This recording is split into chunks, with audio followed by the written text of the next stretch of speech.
If you don't like this sort of thing, then Smallland may not be for you, but hold on to that thread of sanity for my quick review coming up. Now, if spiders scare you, don't worry, you will start off slow. You will tame beetles that are both small but big and give them janky names. And then you're going to make potions in glowy witchy cauldrons inside of your cute twiggy base. And you're going to sneak around a lot, scared of absolutely everything. But that will change.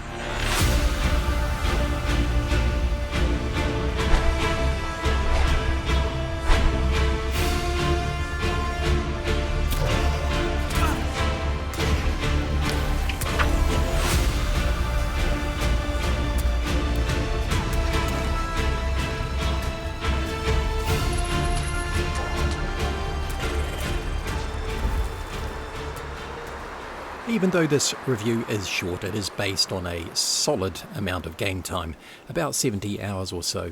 And even after those many days, there was still much more game content undiscovered. So it is in fact a very chunky monkey game. Regardless of anything else, you will get your money's worth here in content. Smallland isn't your average DayZ-like survival game.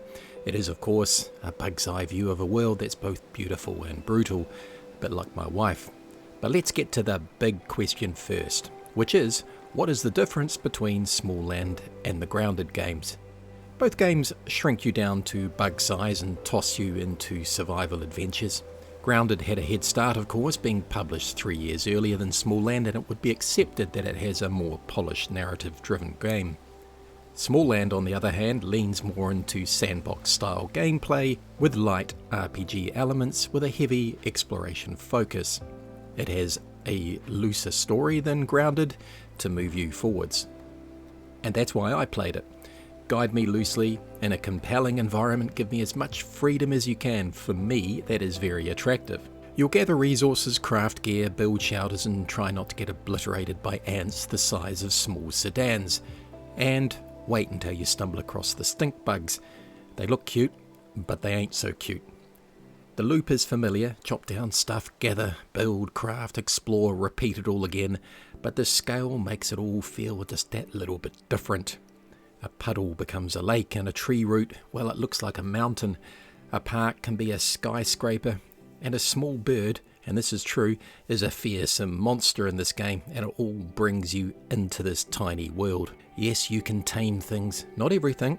You can capture eggs in the wild and incubate them, or tame the creatures and traps, and you can even ride some of them, like the grasshopper, wolf spider, stag beetle, and others. The tames work very well, can be leveled up, and you will need them for a variety of reasons. Movement is fluid in the game with a gliding mechanic that, when you unlock it, you will lean heavily on it, and it feels surprisingly elegant. It is better than many other AAA games I've played with such a similar feature. In fact, it's way better than many of the other games I've played.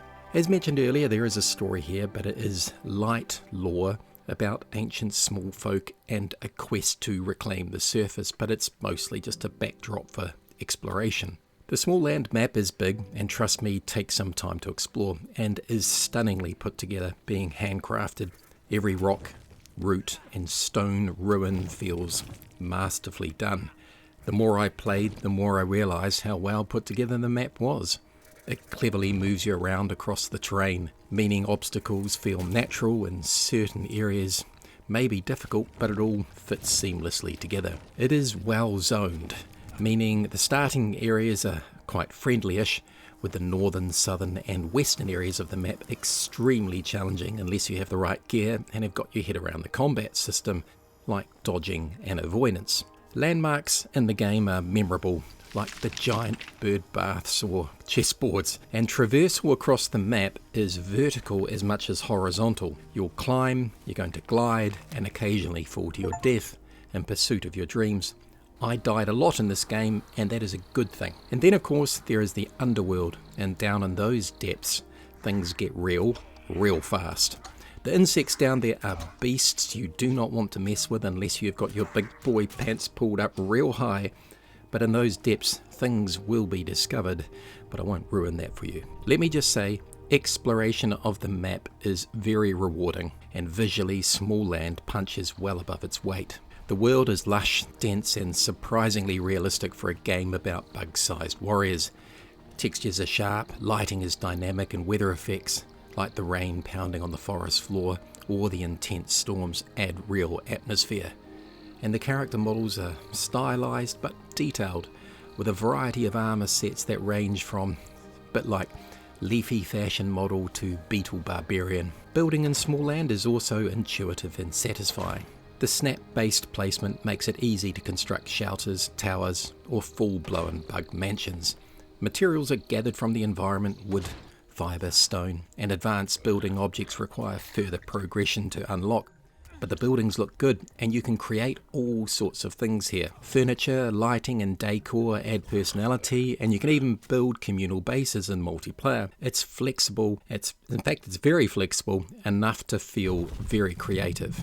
So is Smallland worth your time? It isn't an easy game to start with. I died a lot of times until I got the right gear. In hand-to-hand combat, a lot of the insects are much tougher than you, making for challenging duels, so be prepared for that. If you enjoy survival games with a twist, clever world design, and the thrill of being hunted by wasps the size of helicopters, yes, the game may well be worth your time. I found the game ambitious, charming, and genuinely fun. Whether you're gliding through the canopy or building a treetop fortress, Smallland delivers a fresh perspective, quite literally. Sometimes I wonder why I play for so long to do such short reviews, but I do that so I'm confident in what I say. I'm never going to sell to you a well-wrapped shit sandwich. And if you enjoyed this review, consider hitting that like button and subscribing for more punishment. Thanks for watching.